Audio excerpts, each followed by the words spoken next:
when you are doing a startup, what are some of the things, for you to be able to do to sort of venture into entrepreneurship? One of the biggest thing is to be able to thrive in uncertainty, right? Because when you're building something from nothing, it's the journey from zero to one.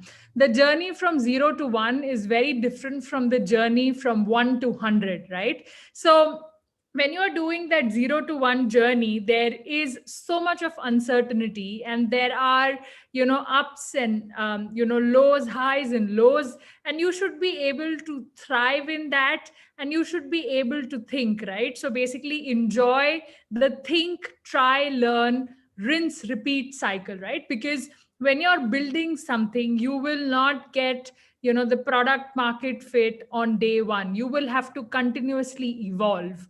You will have to be agile. You will have to listen to your customers. You will have to listen to your market, right? And evolve your business model accordingly, right? And this is possible only when there is a sense of purpose. You are a purpose driven founder, and that is the core reason why you've taken the path of entrepreneurship, right?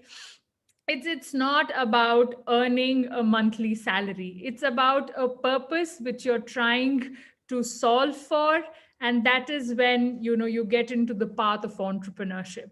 And believe me, we hear all the success stories, that this has become a unicorn, this startup has raised x amount of money and things like that. That's just the tip of the iceberg. Statistics say that only 0.1 percentage of startups are successful, right?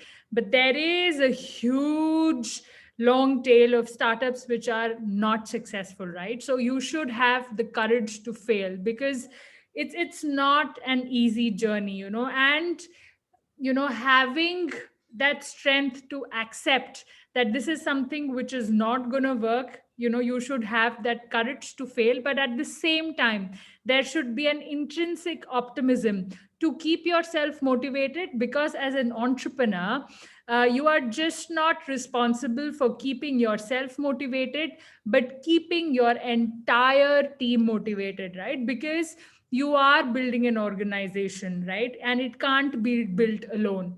It has to be built together with a team. And that team is always going to look up to you for that motivation, right? So that intrinsic optimism is very critical when you are sort of starting on the journey of entrepreneurship. At the same time, you should be willing to take criticism of your idea. That's feedback, is what I call, right? It's very important for you to hear. There will be a lot of noise coming to you. Obviously, you choose, take the decision and move ahead. But be ready to have constructive criticism, and be the own judge, right, of what you're trying to do, whether it is the need in the market, are you too early, things like that, right? And also, being an entrepreneur is like you are doing the job from a janitor to a CEO, right? So you should be comfortable. It's pushing you out of your comfort zone. So as it is said, ability to wear many hats, in fact enjoy living outside the hat, right? So these are some of the key aspects, I think, one should keep in mind before starting the journey of entrepreneurship, right? And that's what I feel. Entrepreneurship makes you strong as an individual, broadens your horizon, broadens your perspective about life. So it's a path worth taking, if you have these attributes, if you can build this attributes and this kind of an attitude when you're taking the path to entrepreneurship, right? So